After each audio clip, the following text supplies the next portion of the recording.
I hope आप लोग अच्छे होंगे, स्वस्थ होंगे और अपनी पढ़ाई लगातार अच्छे से कर रहे होंगे।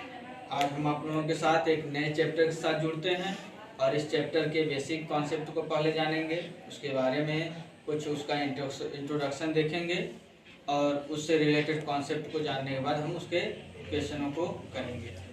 तो आइए इस टॉपिक को शुरू करते हैं। इस चैप्टर का नाम देखिए हमारा है त्रिकोणमिति।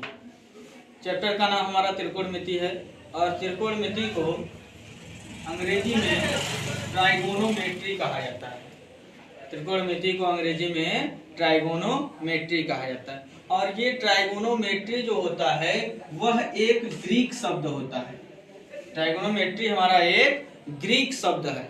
ग्रीक मतलब यूनान से लिया गया है। ग्रीक मीन्स यूनान होता है, वहाँ का एक शब्द है।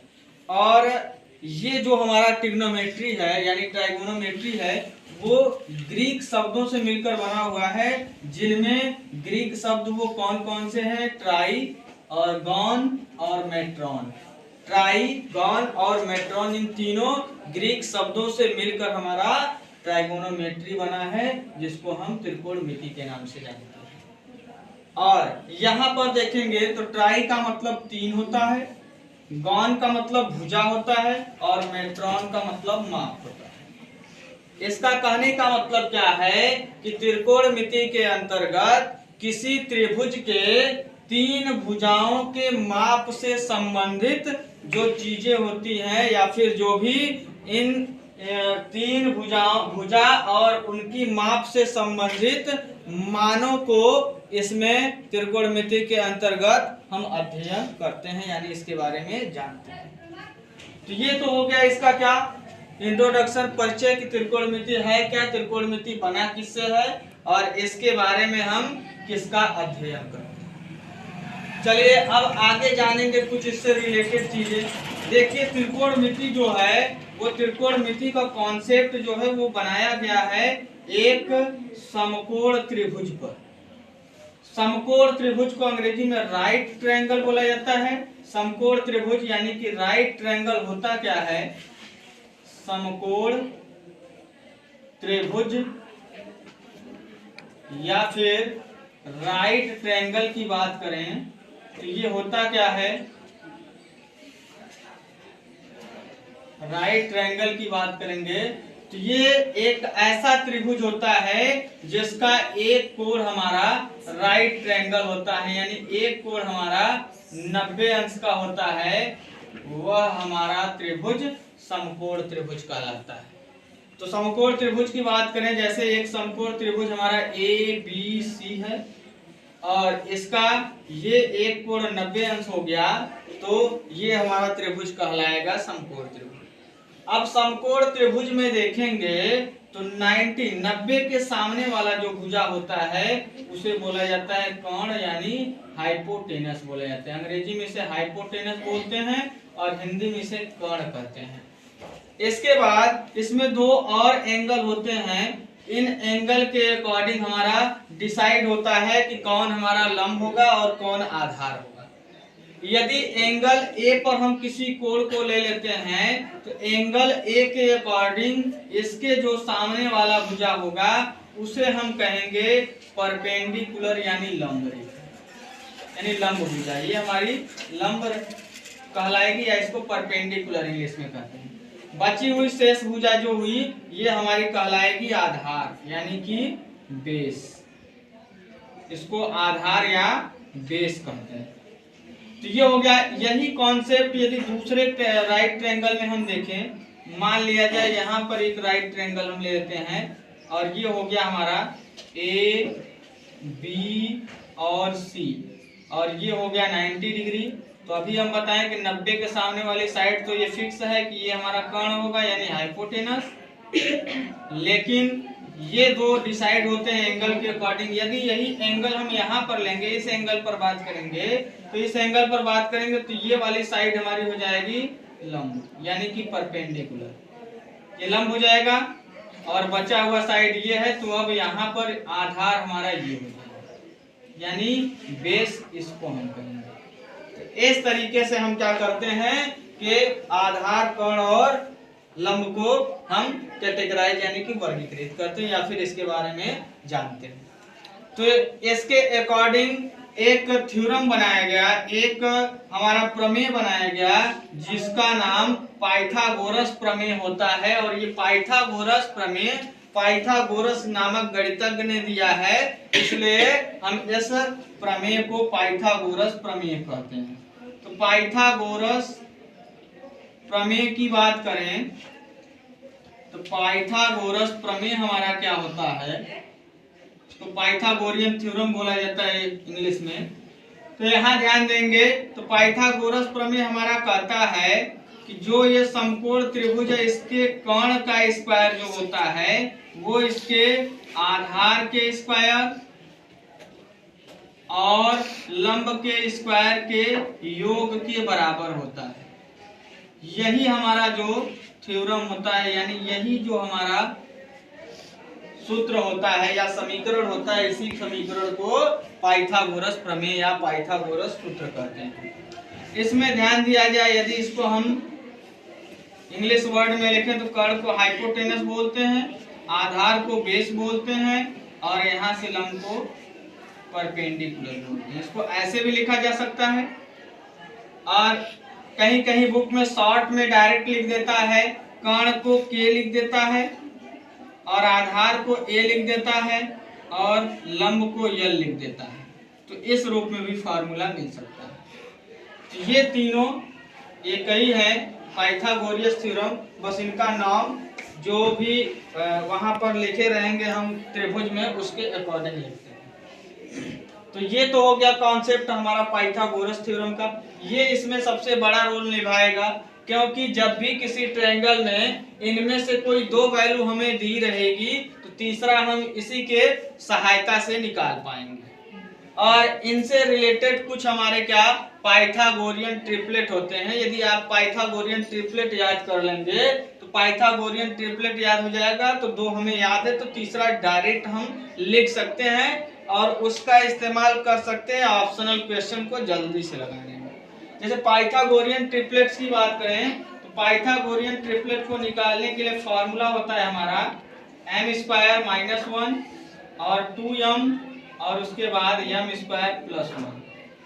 ये हमारा इसी से पाइथागोरियन ट्रिपलेट निकालते हैं और उसमें मानते हैं कि सबसे छोटा नंबर जो है हमारा 2m है।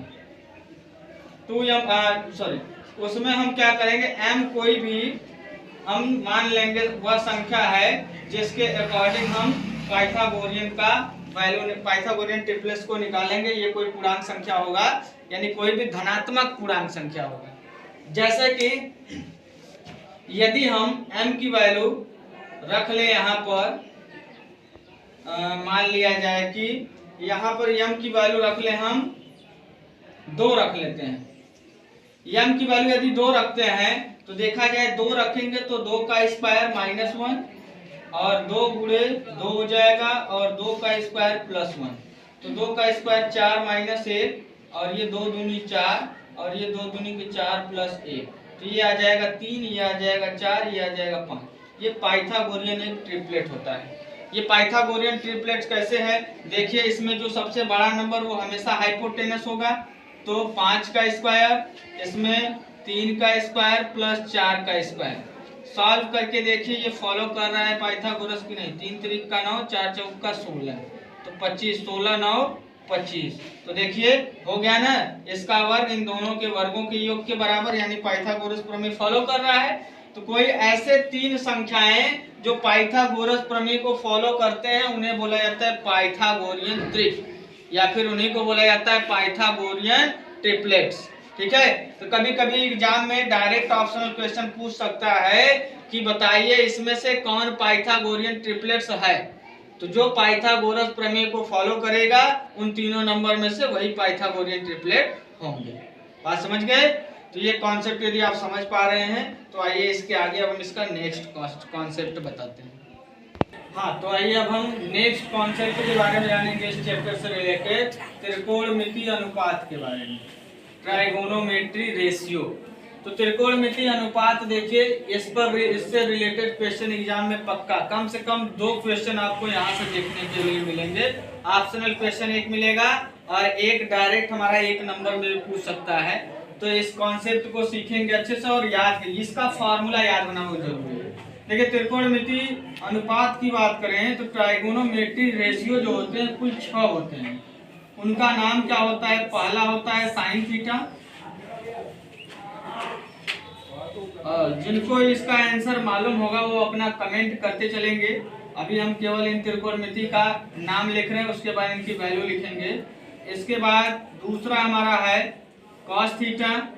आपको यदि इनका वैल्यू मालूम है, इनका त्रिकोणमितीय अनुपात का मान मालूम है तो आप बताते चलेंगे। तीसरे नंबर की बात करें तो ये हमारा है टैन थीटा। चौथे नंबर की बात करें तो यहां से इसको कह सकते हैं कॉट थीटा। और इसके बाद नेक्स्ट को बोले तो ये कह सकते हैं सेक थीटा। और नेक्स्ट हमारा सेक के बाद होता है कोसेक थीटा। देख लीजिए, आपको यदि ये पता है तो कमेंट करते रहिए और कमेंट में इनका आंसर आप बताइए, नहीं तो हम कुछ सेकंड बाद आपको बता रहे हैं इसके बारे में।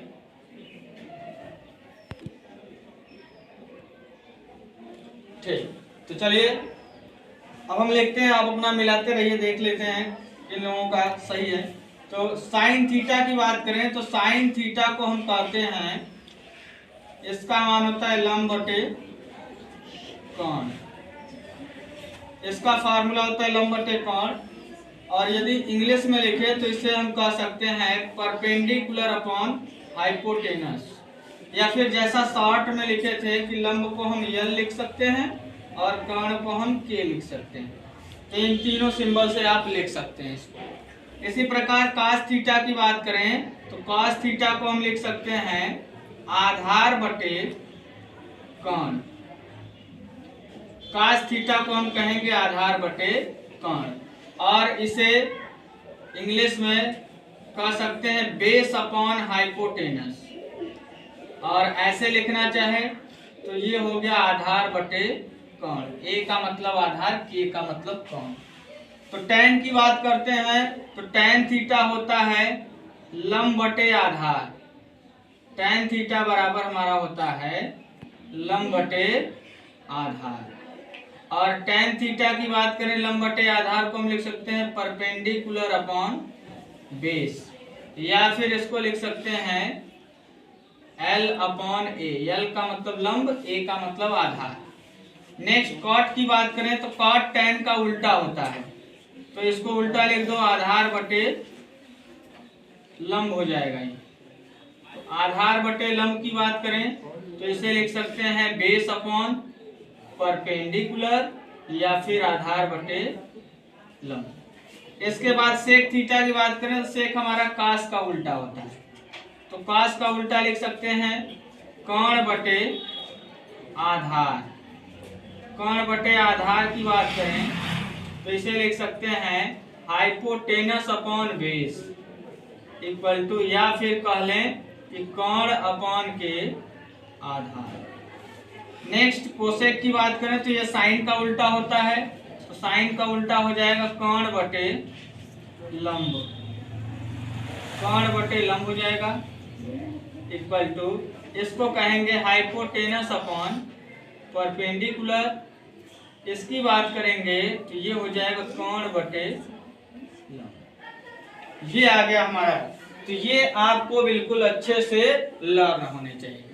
आप देख लीजिए, यदि आपको ये अच्छे से लर्न हो जाएंगे तो क्वेश्चन जब बताया जाएगा तो वो अच्छे से समझ में आएगा। इसका आप स्क्रीनशॉट ले लीजिए और अपने कॉपी में नोट्स के रूप में इसको लेकर नोट्स बना लेंगे और उसको 1-2 बार रिकॉल कर लेंगे तो याद हो जाएगा। और नहीं होता है तो आइए हम इसके लिए एक आपको कॉन्सेप्ट बताते हैं। उस कॉन्सेप्ट को याद करके आप 3-3 के रूप में इनको कैटेगराइज कर सकते हैं। यानी इन तीनों को याद करने के लिए आपको हम एक कॉन्सेप्ट पहले बताते हैं। तो इन तीनों को याद करने के लिए मतलब साइन, कॉस और टैन। इन तीनों को याद करने के लिए आप कॉन्सेप्ट बना सकते हैं लाल बटे कक्का। लाल बटे कक्का का कॉन्सेप्ट लगाकर आप पहले तीन को याद कर सकते हैं अच्छे से। जैसे देखिए, यदि हम इसको ऐसे डिवाइड कर दे तो साइन का हो गया लाल बटे कक्का से, देखिए यल बटे के हो गया, यल का मतलब लंब, के का मतलब कर्ण, तो साइन का वैल्यू हो गया लंब बटे कर्ण। वैसे ही कास के लिए देखेंगे तो यहाँ से इसको डिवाइड कर दीजिए, कास का देखिए यहाँ फॉर्मूला बन गया ना, कास की बात करें तो ए बटा के का मतलब आधार बटे कर्ण हो गया।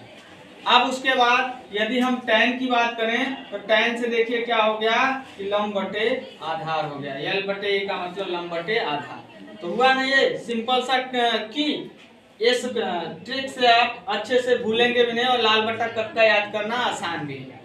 तो इसके कॉन्सेप्ट बस हमें याद रखना है कि पहला साइन का होगा, दूसरा कास का और तीसरा tan का होगा।